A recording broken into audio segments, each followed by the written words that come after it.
Olá, pessoal! Que coisa boa estarmos juntos! Estamos mais uma vez aqui no Instituto Casagrande, na TV Casagrande Educação.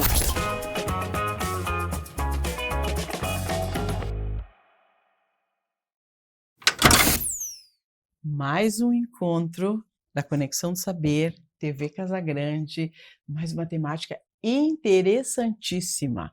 Hoje nós vamos ouvir a grande professora Célia Godoy, nossa querida Celinha, parceiraça do Instituto, uma competência absurda. E hoje ela vem nos presentear com uma fala sobre inteligências múltiplas, como reconhecer, como desenvolver e como avaliar essas diferentes habilidades, né? Como nos diz Gardner, aí, as diferentes inteligências, as diferentes habilidades, né? Que eu, enquanto educador, preciso conhecer do meu aluno. Então, cada estudante, eu preciso conhecer cada estudante que está ali sentadinho na minha frente, na minha sala de aula, né? Perceber o que ele tem de melhor, o que ele já tem de habilidade forte, potencializar essas habilidades, desenvolver cada vez mais, direcionar algumas coisas das práticas pedagógicas do cotidiano,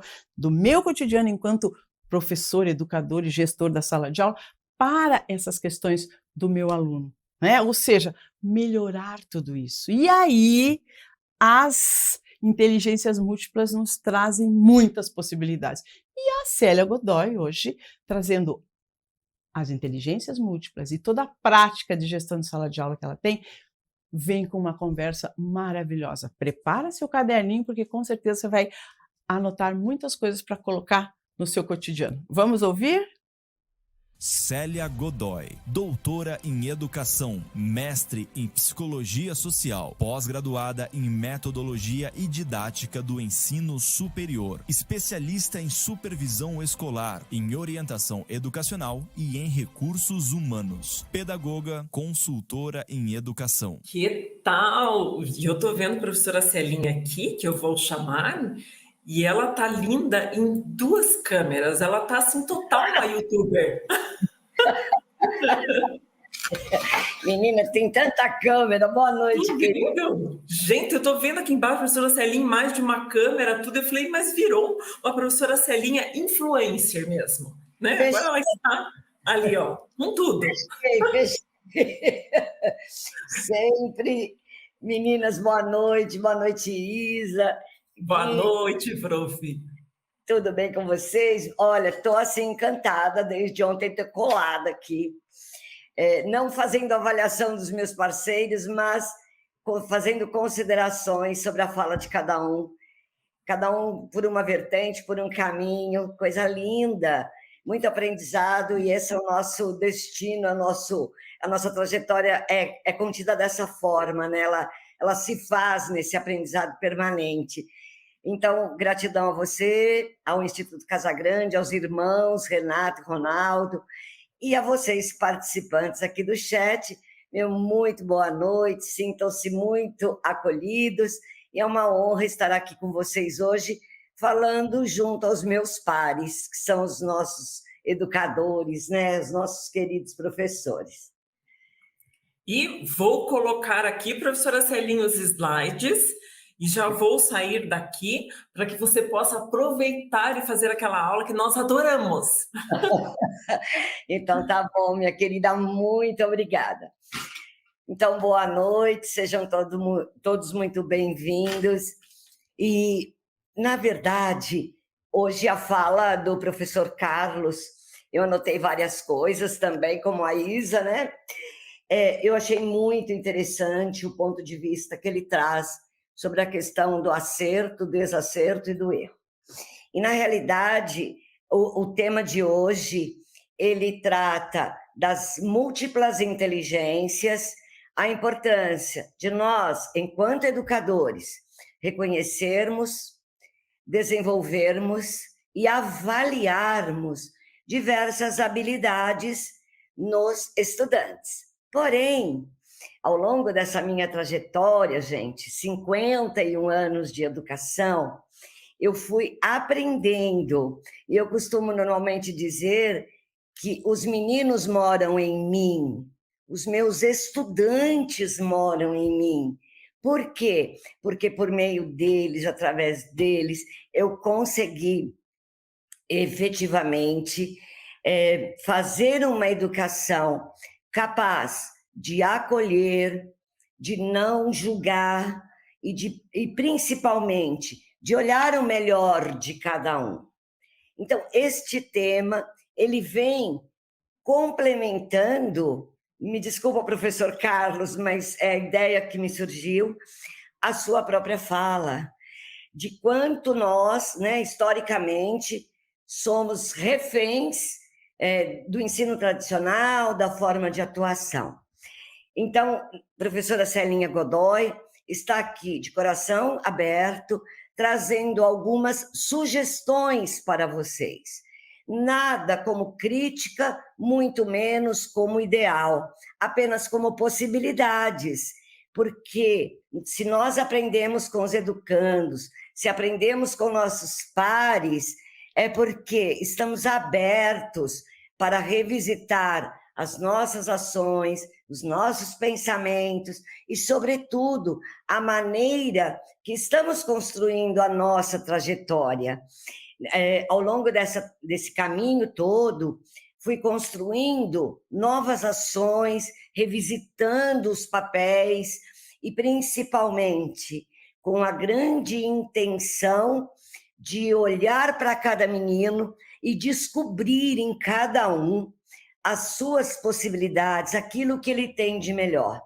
Gardner, quando ele constrói a teoria das inteligências múltiplas, foi uma grande revolução. Por quê? Porque ele condenava que só a matemática e a língua fosse privilegiada e que existe em cada um de nós 1000 possibilidades de ações, de pensamentos, de gestos, de atitudes. Então, a época que vivemos agora traz para cada um de nós um outro olhar, uma nova possibilidade por meio da teoria de Gardner. Em primeiro lugar, eu vou deixar já, porque depois não dá tempo, os contatos da professora Celinha. Vamos passando, peraí. Vamos lá, passando. Eu estou deixando os contatos, se vocês quiserem seguir a prof, é no Instituto Célia Godoy. Então, eu começo essa noite com muita alegria com este pensamento de Gardner. Uma escola centrada no indivíduo deve ser rica em avaliações de habilidades e tendências individuais. Então, esta frase norteia a nossa fala de hoje. O que pensamos sobre isto? Que, como já foi dito ontem e hoje, o mesmo padrão, a mesma janela, a mesma paisagem, o mesmo olhar. Mas nós não podemos nos esquecer que não é nossa culpa enquanto professor, e nem é o nosso papel buscar culpados. É o sistema, a forma que o currículo está dentro de uma grade, é a BNCC. Não estamos procurando culpados. Trago hoje apenas algumas sugestões para que as avaliações, por meio de habilidades, sejam uma prática eficaz na escola. Vejam, há muitos anos atrás, antes da BNCC, escrevi esse livro chamado Avaliação Nossa de Cada Dia, para fazer uma referência ao Pai Nosso de cada dia, ao Pão Nosso de cada dia. Então, aqui, neste livro, tem mais de 200 exemplos de avaliações por habilidades. E vem tratando de Piaget, de Vygotsky, de uma série de questões. Eu fui convidada agora para reescrever, atualizar e modernizar este livro. Então, esta é uma fala antiga, não é, gente? É uma fala que vem de muito tempo atrás. E o que eu trago, principalmente? as inteligências que nós temos em nós, e elas estão em nossa mente, em nosso cérebro, e que precisam ser olhadas para que possamos promover a inclusão, para que possamos olhar para o menino e perceber que, embora ele não saiba fazer uma operação, ele tem habilidades para a música, para as questões espaciais. Então, a sugestão de hoje é: cada menino que você tem, cada estudante, cada um deles consegue aprender.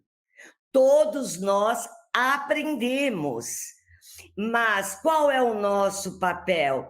É olhar para cada um desses meninos e perceber, potencializar, reconhecer o que ele faz de melhor. Quais são as maiores habilidades que ele já dispõe? Então, temos aqui a intrapessoal, interpessoal, linguística, espacial, e é com este olhar que caminhamos. Ou seja, só que tem um detalhe: para que eu possa reconhecer, sentir, perceber as habilidades ou as inteligências, como referencia Gardner, eu primeiro preciso saber quais são as minhas enquanto professor. Exemplo, aqui no chat, vocês gostam do quê? Vocês gostam de fazer caminhada, de cuidar de animais, de plantinhas, vocês gostam de ler, de dançar. Então, essas potencialidades, essas habilidades, elas devem compor a avaliação. Exemplo, um professor de geografia, além da localização no mapa, quanto esse menino é capaz de falar, de expressar o que aprendeu, quanto esse menino é capaz de cantar, dançar, se envolver e mostrar para o professor o aprendizado conquistado nas suas diferentes inteligências. A inteligência é uma só que ela se manifesta em nós por meio de diferentes formas. E esse é o nosso papel. A inteligência, por exemplo, intrapessoal, quanto hoje os meninos precisamos trabalhar na escola com o autoconhecimento, autoestima.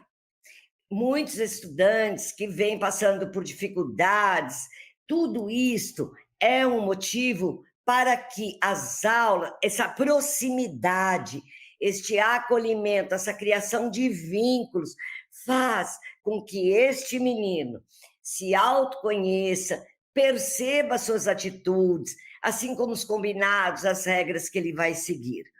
Na realidade, ontem eu vi a Marta Helvas também, o espetáculo, o professor Vasco, todos lindos. Então, esta inteligência intrapessoal, ela pode ser uma grande barreira para a efetiva aprendizagem. Não é a resposta da prova que eu estou dizendo. Se você tem uma criança que não se estima, que tem dificuldades, que não se conhece o suficiente, tudo isto, na avaliação, que deve ser processual, contínua, formativa, irá aparecer. Então, vejam, as habilidades são aquelas, e as características, como que você reconhece este menino que já tem, ou ainda não possui, uma inteligência intrapessoal, interior? Ela tem um raciocínio lógico super ágil, ela é persistente, elas tentam diversas vezes, nunca desistem, rendem mais trabalhando sozinhos. Então, quando você faz um trabalho em grupo, quando você coloca um menino para pensar, você pode observar. Existe uma escola aqui em São Paulo que já tem o mapa da sala de aula, dispondo para cada menino as maiores inteligências ou habilidades. E, em vermelho, um alerta, como as habilidades necessárias para serem desenvolvidas. Então, vamos imaginar que você tem um menino triste, um menino com autoestima baixa, um menino que não gosta de si mesmo. É preciso trabalhar para que ele aprenda, para que ele compreenda a importância que ele tem. Então, o professor de história, de geografia, de matemática, todos precisam olhar para esta criança e perceber quem é esse ser humano que está conosco. E vejam, o que eu posso trabalhar desde a educação infantil? Fazer o mapeamento do corpo, confeccionar livro, eu gosto muito de portfólio, sobre os gostos, os sabores, isso é Paulo Freire, o que ele gosta, o que ele mais... Qual é o sonho? O professor Carlos acabou de falar sobre isso. Qual é o sonho desse menino? É trabalhar com yoga, com atividades relaxantes no início da aula, visualização em espelhos, enfim, uma infinidade de possibilidades. É preciso que nós, primeiro, que a gente olhe para dentro, para perceber se a nossa inteligência intrapessoal, as habilidades de autoconhecimento, autoestima, autoconceito, estão em dia. E depois, trabalhar com os meninos, porque faz toda a diferença.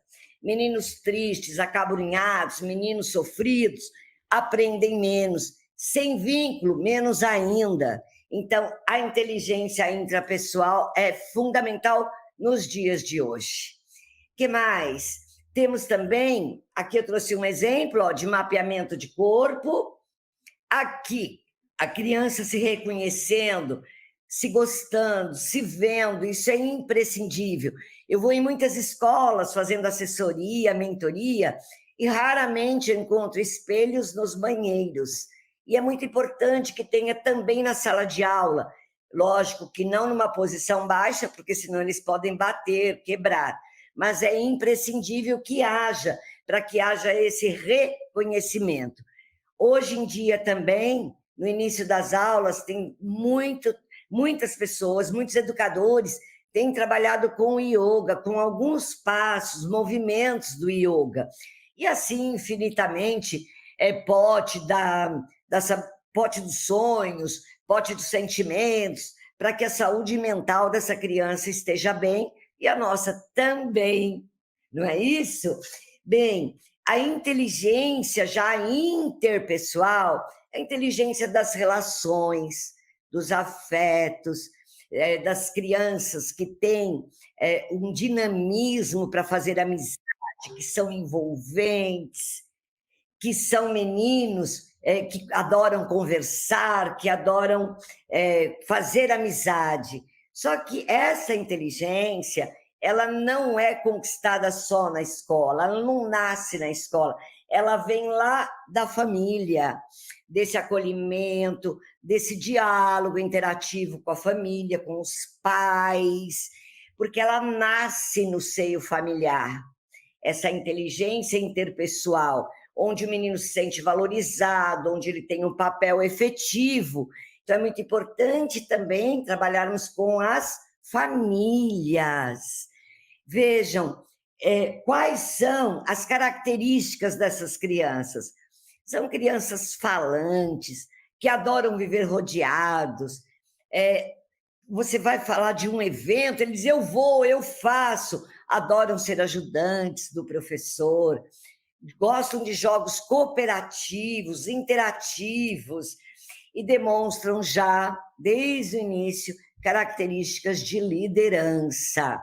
Tem uma voz ativa, ele elege os meninos, e, principalmente, o que eu preciso trabalhar e avaliar no meu estudante. Gente, eu estou falando de uma avaliação de um ser humano, como ele sente, como ele pensa, como ele estima, como ele se relaciona.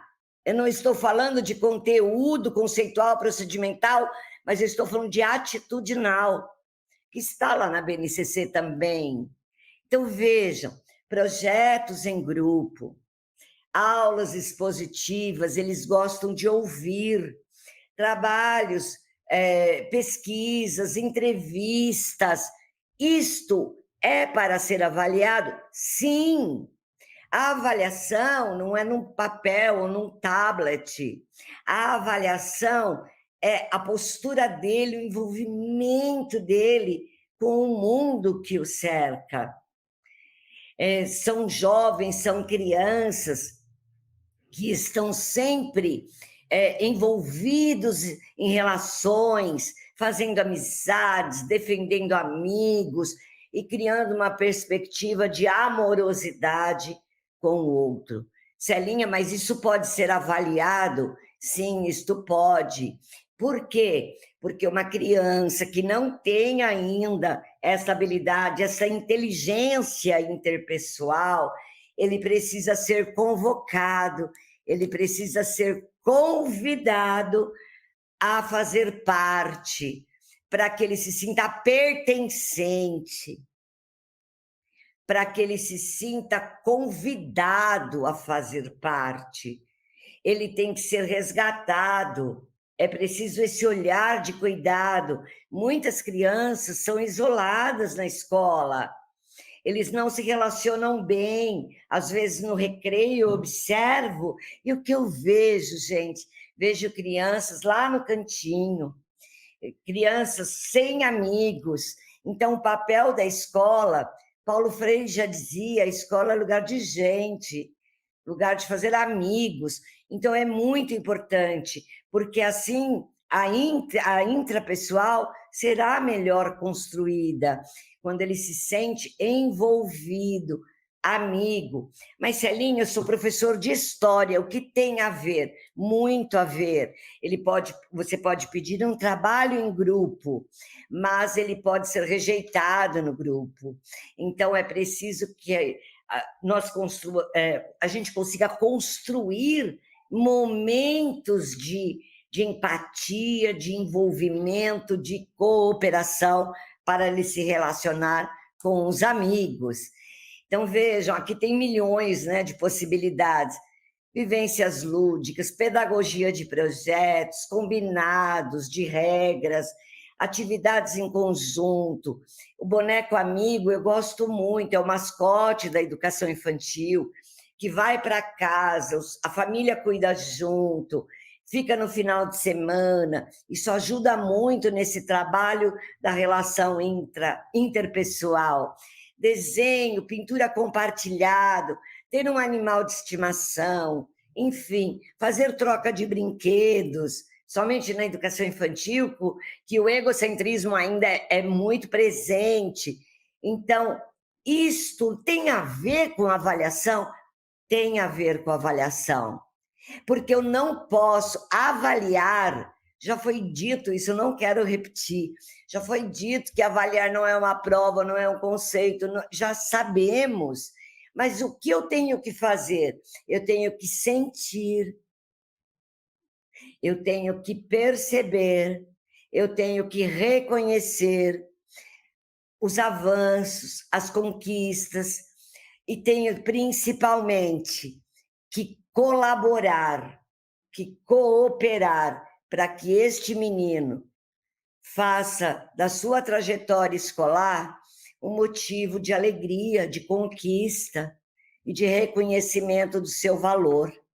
Então, eu posso, sim, perceber, avaliar e oportunizar, construir atividades que sejam efetivamente lindas. Então, fazer trabalho em grupo, fazer um desenho compartilhado, sempre buscando uma pintura em grupo, sempre buscando integrar as pessoas. Dessa forma, gente, olha aqui, ó, as crianças brincando de faz de conta, para aprender a cooperar, a ter empatia. Isto é avaliado, Celinha? Sim, as habilidades podem ser avaliadas, porque você pode ter um menino com esta dificuldade, mas você pode ter um menino cuja habilidade espacial seja fenomenal. Crianças que desenham maravilhosamente bem. Então, o nosso olhar é muito importante. A corporal sinestésica, não sei meu tempo, a corporal sinestésica, por exemplo, ela nós aprendemos com o corpo, é a corporeidade, né, gente? Então, as habilidades quais são? Eles usam o corpo para expressar, para resolver problemas. Muitas crianças têm essa habilidade muito presente. E as que não têm, que estão no cantinho, estão sentadinhas, precisam se manifestar. E o nosso papel é potencializar. Então, quais são as características desses meninos? Aprendem mais, manipulando. Então, eu costumo dizer que a mão na massa vai até o ensino médio. Para sair da memória curta, eu preciso que ele mexa, que ele manipule. Então, a inteligência corporal sinestésica, onde o menino sente, é preciso. Então, prova de geografia, prova de filosofia, de história, seja o que for, ou uma avaliação, precisa ter um momento em que os meninos consigam levantar, colocar a mão na massa, construir algo para entregar. Em que idade? Em todas. Em todas. Essas crianças, por exemplo, não conseguem ficar parados. E a gente olha e diz, TDAH. Não, nem sempre. Ele pode ter uma inteligência assoberbada e ele precisa do movimento e da sinestesia, mexer para aprender, construir e fazer todo o seu trabalho de aprendizado. O que eu posso fazer? Mímica, gesto, corrida, brincadeiras funcionais, de faz de conta, brincando de casinha, fazendo livros, expressando movimentos corporais, enfim, circuitos diferenciados, visitas a museus, enfim, todo um trabalho. Aqui eu trouxe o professor fazendo um movimento ali de coordenação, meninos aprendendo a equilibrar e tal, isso tudo está na BNCC também. Mexer o corpo, construir rodas. Eu gosto muito da aula de linha montessoriana, então são exemplos. Eu não sei se dá tempo de falar mais, acho que eu tenho meia horinha. Então, dá tempo ainda, prof, pode usar mais 10 minutinhos. Ah, que bom! O chat está quietinho, gente, meu Deus. Quietinho nada, gente, tá cheio de participação aqui. Muito Mas obrigada. elas estão adorando porque tem um monte de exemplos bem práticos, prof, então pode mandar ver que está todo mundo tomando nota e falando, é bem isso que a gente precisa. Ai, que bonitinhas, muito obrigado, viu, gente? Então, vejam, eu vou só reforçar, obrigada, Isa. O que eu estou trazendo, gente, é assim, é uma visão holística de avaliação. É uma visão que enxerga o outro naquilo que ele tem, naquilo que ele pode, naquilo que ele já conseguiu, não criticando o que ele ainda não aprendeu, mas promovendo atividades valorosas, exitosas, para que ele se integre, para que ele aprenda. E eu também posso, vamos imaginar, eu tenho 30 crianças, 5 têm uma habilidade linguística, 8 corporal sinestésica, 9 outra qualquer inteligência, um par com o outro, num sistema de colaboração mútua. Não que ele vai trabalhar a dificuldade, mas ele vai trabalhar a possibilidade deste menino ir além. Se vocês perguntarem para mim, Celinha, qual é a sua pior inteligência? Eu digo, não é pior, ela só ainda está em processo. É essa aqui, a espacial. Eu consigo me perder com o Waze, eu consigo brigar com o Waze. O Waze manda virar de um lado, eu digo, mas não é aqui, é lá. Entenderam, gente? Então, eu tenho esta dificuldade. Eu tenho também na lógico-matemática. Por quê? Porque na minha escolaridade, na minha escolarização, os professores acabaram comigo. Eles não acreditaram em mim. Teve uma professora que disse: ainda bem que não tem mais orelha de burro, senão eu ia colocar em você, Celinha. Então, percebem que a nossa fala, a nossa conduta, o nosso olhar não amoroso não cria traumas, porque eu não tenho trauma, mas isso é uma marca, tem uma marca, não é um estigma, mas é uma marca. Então, vejam, não é porque eu não gosto ou não sei matemática que eu também não tenho valor.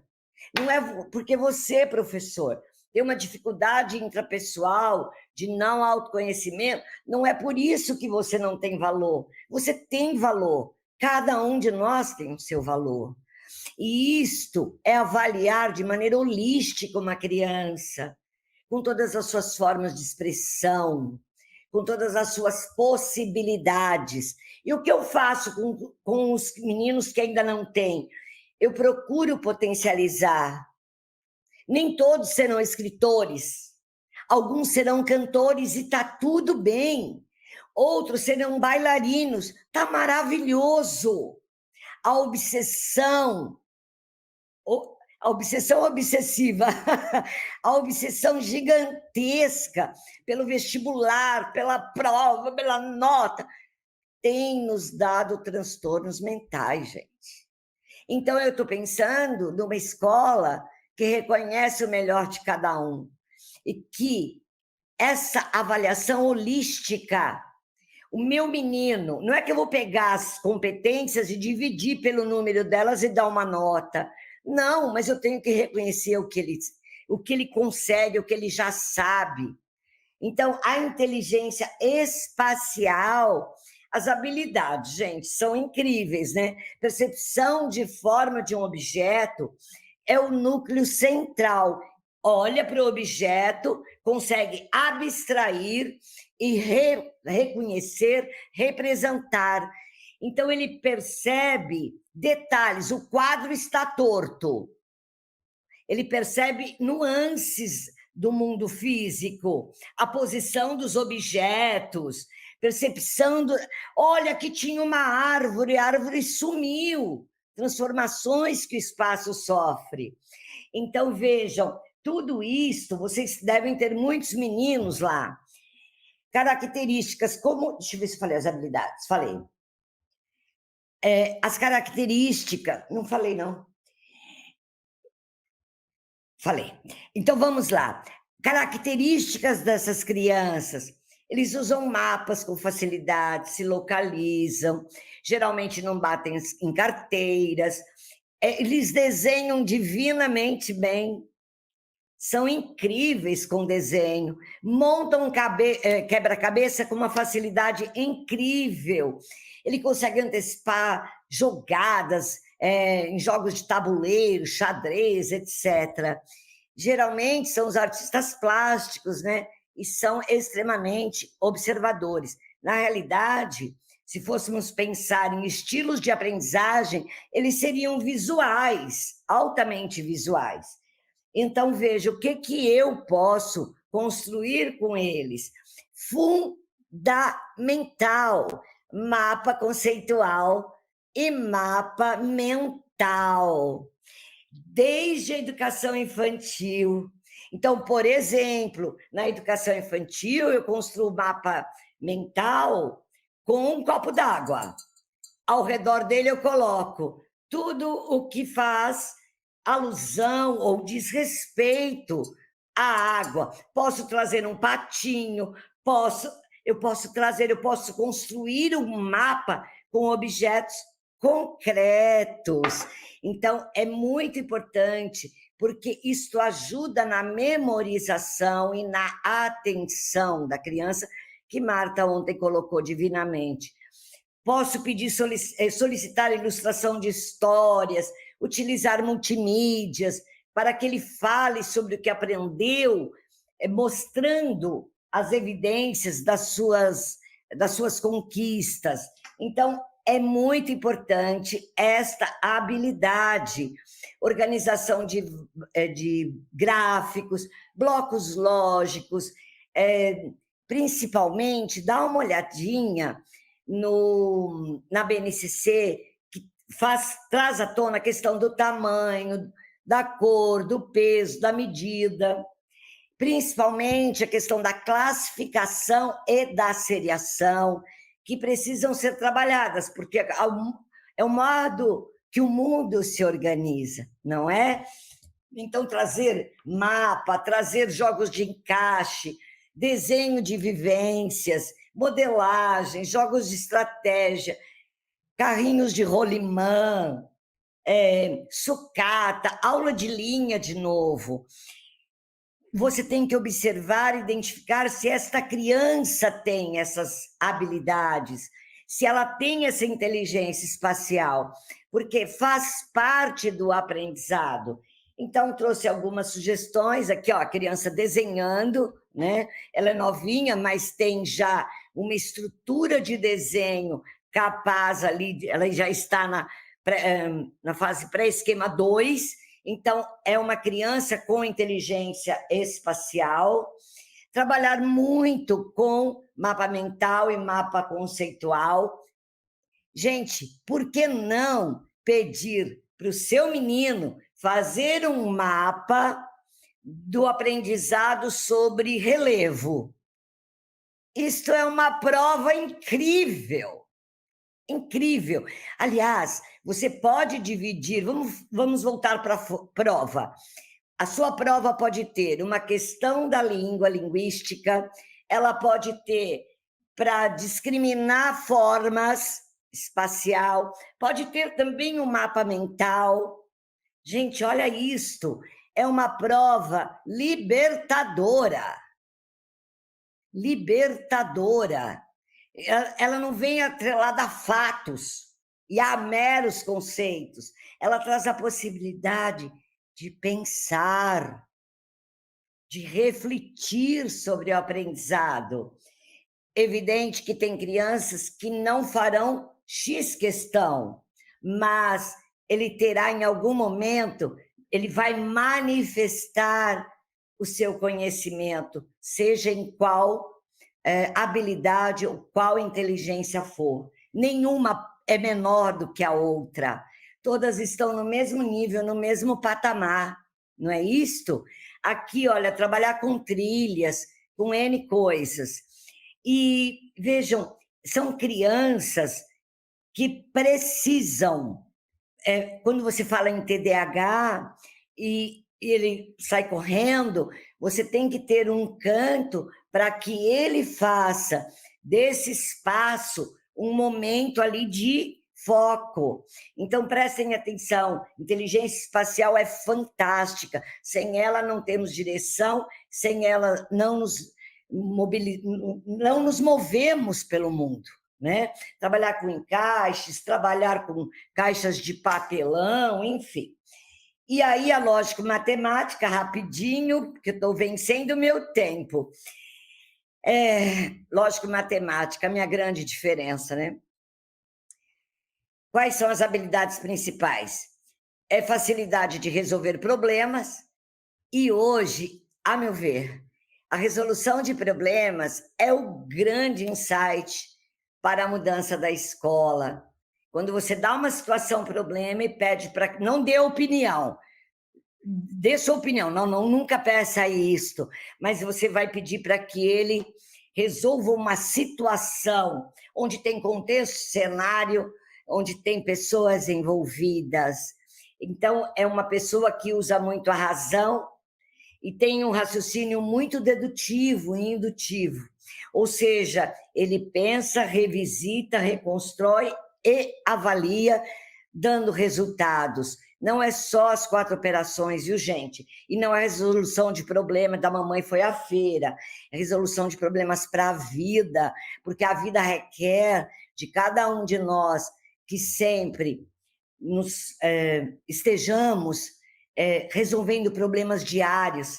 Algumas pessoas dizem, estou matando um leão por dia.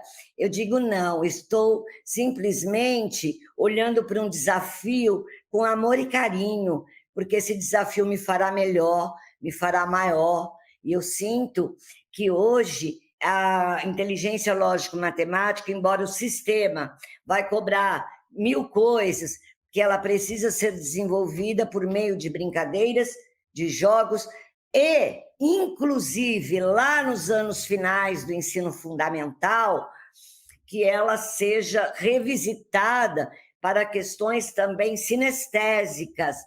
Vejam, as crianças e os jovens cada vez mais estão abstraindo menos. É preciso que haja concretude, que haja ação concreta, que ele possa manipular, construir. Então, o que a gente percebe é que esses meninos, eles amam tudo que esteja relacionado a números, adoram jogos, têm um raciocínio muito veloz, muito rápido, eles amam colecionar objetos, têm noção de quantidade por abstração, não precisa fazer pauzinho para ver a numeração, que número deu. O que você pode trabalhar? Projetos onde onde os meninos possam organizar e classificar coisas e objetos. Existe uma diferença muito grande entre discriminação visual e classificação. A classificação é quando eu abro um guarda-roupa e eu percebo que a pessoa linda organizou toda a sua roupinha partindo do branco, off-white, amarelo claro, blá, blá. Isso é uma classificação interna, ela é sempre interna. A discriminação é externa. Celinha, pegue uma lapiseira roxa, está aqui. Celinha, organize este material. A professora não dá o critério. Isso é uma defasagem da escola hoje. Por isso, muitas crianças não saem tão bem. Então, sudoku, ábaco, xadrez, organização de gráficos. Hoje o Google faz isso em um segundo. A inteligência artificial também pode colaborar, desde que a gente tenha a inteligência linguística para fazer boas perguntas e saber argumentar com ela. Então, trabalhar com desafios, encontre o número que falta. Alguém sabe? Eu estou sem tempo, senão ia esperar vocês resolverem. Depois eu vou deixar os slides lá no meu Instagram e vocês vão responder essa questão. Muito bem. Trabalhar com Tangram. Existem alguns materiais que são extraordinários, como ábaco, material dourado, Tangram. Eu sou encantada com Tangram. Então, é preciso resgatar. Mas os adultos, os mais velhos também, por que não? É sempre tempo de revisitar, né? alguns elementos, alguns instrumentos avaliativos. Trabalhar com quebra-cabeça, com jogos de tabuleiro. Para os maiores também, porque eu, Celinha, acredito, sinceramente, e eu tenho a esperança, por isso que eu estou até muito feliz, eu ganhei o troféu Malala por levar esperança. Eu acredito piamente, gente, piamente, que é tempo, sim, de fazer uma educação, não que ela seja light ou facilitadora, não é isso, mas que o ambiente escolar seja altamente favorável para que as crianças tenham o prazer de aprender e a alegria de pensar. E não seja, nós, enquanto professores, não sejamos apenas reféns das páginas de um sistema de ensino. Que a gente não seja refém de um horário de 50 minutos onde não aprendemos absolutamente nada.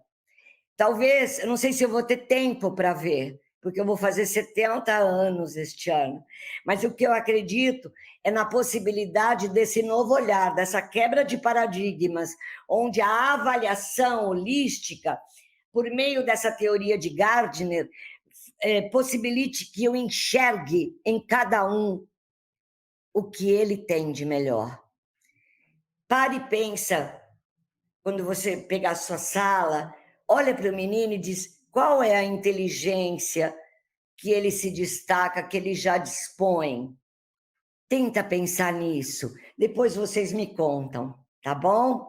Trabalhar com sequenciação, com modelos, com sucatas, enfim.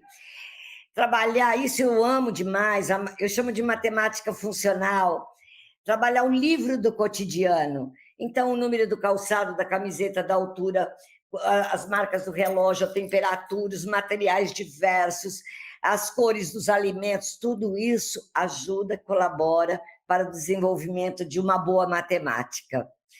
E aí a musical, que é maravilhosa e que não é valorizada, mas para mim é de uma sensibilidade e de uma leveza, e tudo bem, se ele não está sabendo ainda fazer esta conta de divisão, mas ele sabe cantar, ele tem harmonia, ele consegue reconhecer os sons, é maravilhoso, ele vai aprendendo. O problema é que ele tem que chegar a um lugar no final do ano, e este lugar não é diferente para cada um, ele é igual para todos, e isso não existe mais. Não é que o menino tem que estar num nível assim, não, isso não existe mais, gente. Uma escola inclusiva, uma escola amorosa, uma escola dedicada, ela é libertada dessas amarras que nos aprisionam. Então, as habilidades, apreciar, compor, reproduzir peças musicais, reconhecer diferenças de sons, trabalhar com essa sonorização na escola, trabalhar com esses meninos, a discriminação sonora, trabalhar com paisagens sonoras, tudo. Tem crianças que começam a cantar e ele canta mais uma vez, professor, e de novo. E por que a aula? Por que a aula de física não pode começar com uma música? Será que eu tenho meninos com inteligência musical no 9º ano, por exemplo? Não sei. Então, eles têm ouvido muito sensível e amam música, adoram fones de ouvido. O que eu posso fazer? Projetos para criação de trabalhos, bandinha desde a educação infantil, karaokê na hora do recreio, um coral maravilhoso na escola. Então, são oportunidades para todos os meninos, né? Trabalhar com paisagem sonora. O que tem que fazendo barulho aqui? O que vocês enxergam aqui? Enxergamos pipas que estão ao vento. Enxergamos o barquinho e as ondas do mar. Então, trabalhar para que haja esse despertar, trabalhar com a música. Eu tenho uma netinha de 10 anos, disse, vovó, agora eu vou entrar para a música, estou fazendo violão. Ela já tentou umas 10 coisas e ela sai. Vou ver, depois eu conto para vocês o que ela decidiu. Trabalhar é que não dá tempo. Esse trabalho é lindo, mas depois eu mando o vídeo para vocês, que não dá tempo de passar, uma peninha. Eu trabalho aqui a linguagem, a inteligência corporal, musical e espacial. Não dá tempo. Desculpa. Trabalhar com sons da natureza, está indisponível, já deixei zerado. E o estilo linguístico, que é a inteligência linguística, da oralidade, da fala, da capacidade que nós temos de nos comunicarmos. Eu digo argumentar, segundo Perrenot, por exemplo, é argumentar para convencer. Todos nós que estamos vindo aqui nesse congresso maravilhoso, eu falo por mim e pelos colegas, eu tenho certeza que ninguém quer mudar sua cabeça, ninguém quer fazer você pensar diferente. A meu ver, eu estou aqui para trazer uma outra ideia.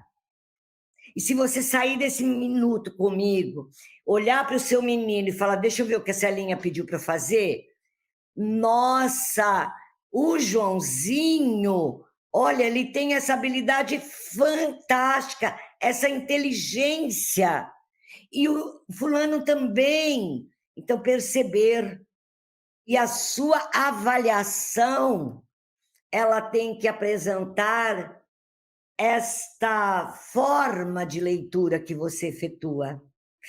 Então, a capacidade de comunicação, e aí pode ser por gestos, pode ser por palavras, né? Tem muita facilidade para aprender idiomas, para comunicar suas ideias. E assim, quais são as características? Adoram ler, adoram contar histórias, tem uma super fluência verbal. A gente vê no Instagram muita gente, às vezes, até sem conhecimento, mas que fala tão bonito e se emocionam e tem bilhões de seguidores. Por quê? Porque tem uma inteligência linguística extraordinária. Mas é preciso que, por exemplo, história, ela faça na aula de história, lá no ensino médio, que este menino verbalize, que ele conte, que ele expresse, que ele comunique, que ele argumente através de um debate, através de um fórum. Então, é para a vida toda, porque sempre e mais estaremos aprendendo. Não é isso, gente? Então, projetos literários, trabalhar com uma escola Waldorf, que todos os dias de manhã recitam poemas, e todos os dias um livro é trazido para a sala de aula. Então, é muito importante fazer um concurso colaborativo de redação,